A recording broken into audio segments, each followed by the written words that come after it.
Camille Parkinson and Taylor Turner can't vote this November, but at 17 years old, they've already been impacted by gun violence. I lost a friend. My freshman year of high school, I attended Marjorie Stoneman Douglas in Florida. One of my first friends there, Helena Ramsey, was one of the victims.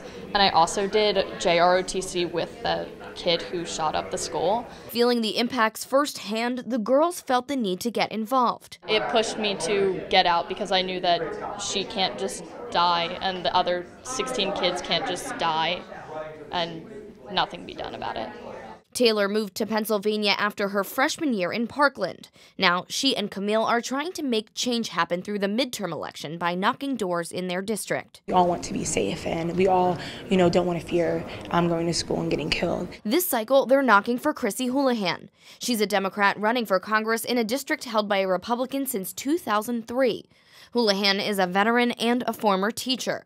She says these experiences have shaped her views on guns. I felt as though a unique sense of empathy with my students. I mean, we all had to walk through the gun detectors every single day. We all had to, worry about our safety, our personal safety every single day, not just in the classroom, but on the streets as well. She does not support teachers having guns in the classroom. It honestly couldn't be a worse idea, and for a lot of different reasons. One is, in your classroom situation, you have enough to manage in educating and in managing your classroom and your kids to not have to worry about yet another thing that you need to be concerned with.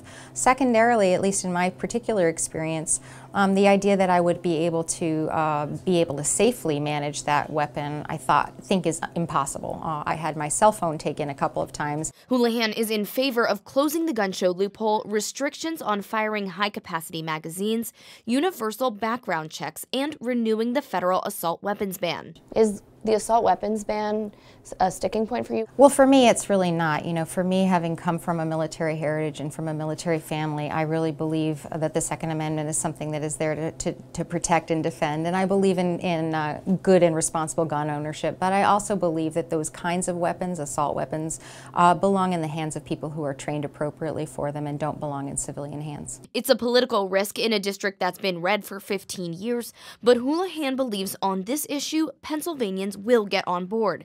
So do Gabby Giffords and Mark Kelly. It's time to stand up for what's right. It's time for courage. We must do something. We must stop gun violence. Protect our children, our future. Let them lead the way. They've come to Pennsylvania's 6th district to support Houlihan, and a win for Democrats in Congress could help them pass a gun reform bill. The question remains whether the president would sign it. Kelly seems to think he might. After the Parkland shooting, the things he said on Tuesday were much like what I would have said. The gun lobby winds up in the Oval Office on Wednesday, and he's a different guy on Thursday. So I think if we got the legislation passed, and, the timing was right, I think we could get him. Greg Pruitt is a veteran, too. He served in the military for 13 years, including a tour in Iraq. He now runs the Second Amendment Alliance in Idaho. He says the best way to stop a shooter is to eliminate gun-free zones, particularly in schools. It blows my mind that, okay, if a teacher wants to carry a gun, why not let them if all they want to do is protect their kids? Pruitt says Houlihan's idea of having her weapons stolen is just not plausible. Because the gun is not just sitting on her desk. It's not just sitting in her desk drawer. Okay, for instance, if a teacher is going to have a firearm, usually what they do is they put a lockbox near their desk or in a closet inside the classroom. That lockbox is fingerprinted. He also says her idea of banning assault weapons won't prevent future shootings. But banning those weapons isn't going to accomplish anything, especially now when we have literally like 20 million AR-15s and AK-47s.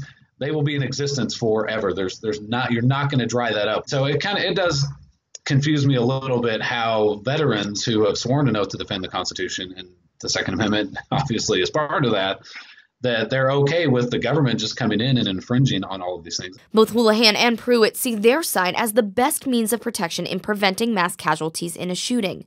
Voters will decide in just a few weeks which school of thought makes the most sense for their community.